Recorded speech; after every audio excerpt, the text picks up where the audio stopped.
내가 죽으면 내 재산의 90%는 인덱스 펀드에 투자하라. 세계적인 투자자 워런 버핏이 실제로 한 말입니다. 많은 분들이 돈을 모으기 시작할 때 가장 먼저 떠올리는 게 예금이나 적금이에요. 이건 절대 잘못된 선택이 아니라 오히려 기본입니다. 다만 요즘 환경에서는 한계가 점점 분명해지고 있습니다. 이자는 낮은데 물가는 계속 오르고 있기 때문이에요. 그래서 투자 이야기가 나오기 시작합니다. 워런 버핏의 말도 결국 이 얘기입니다. 개별 주식을 잘 고르려고 애쓰지 말고 시장 전체의 성장을 그대로 가져가라는 뜻이죠. ETF는 이 철학을 가장 단순한 방식으로 실천할 수 있는 투자 도구입니다.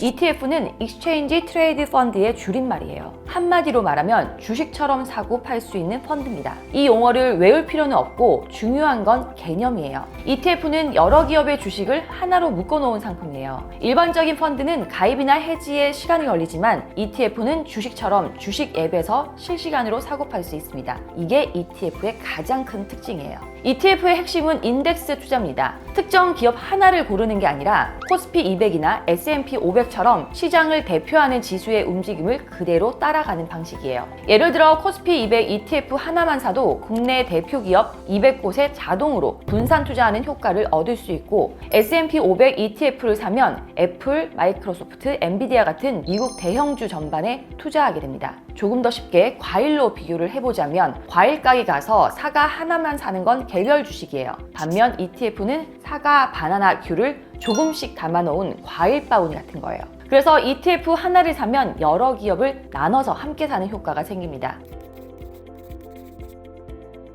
ETF를 어디서 사느냐도 중요한데요. 여기에 나오는 게 바로 ISA 계좌입니다. ISA 계좌는 개인 종합자산관리 계좌라고 하는데 어렵게 생각하지 말고 투자 전용 통장이라고 보시면 됩니다. ISA 계좌의 가장 큰 장점은 세금 혜택이에요. 일반 계좌에서 투자를 해서 수익이 나면 세금을 내야 하지만 ISA 계좌 안에서 발생한 수익은 일정 금액까지 비과세거나 아주 낮은 세율이 적용됩니다. 또 하나 중요한 점은 ISA 계좌가 단기 매매보다는 장기 투자에 염두를 두고 만들어졌다는 거예요. 그래서 괜히 사고 팔고 싶은 충동을 줄여주고 장기적으로 투자하는 데 도움이 됩니다. 주식이 처음인 분들에게는 오히려 이 구조가 안정감을 줄 수 있습니다.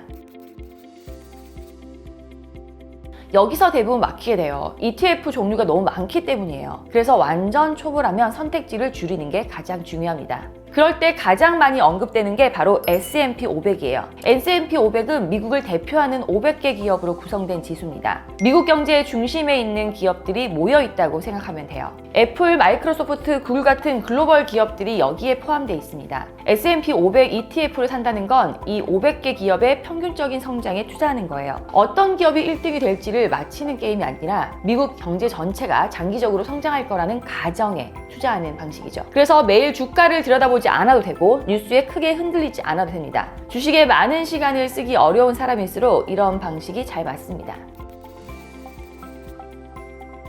네, 생각보다 과정은 정말 단순해요. 먼저 증권사 앱을 하나 설치합니다. 근데 요즘은 대부분 휴대폰으로 바로 계좌 개설이 가능합니다. 그 다음 ISA 계좌를 만들고 ETF 검색창에 원하는 ETF 이름을 입력합니다. 예를 들어 S&P 500 ETF를 검색하면 여러 상품이 나올 수 있어요. 그중 하나를 선택해서 가격을 확인하고 매수 버튼을 누르면 끝입니다. 주식이라고 해서 특별한 기술이 필요한 건 아니에요. 처음에는 소액으로 시작해도 충분합니다. 중요한 건 한 번에 크게 벌겠다라는 생각보다 꾸준히 경험해보는 거예요.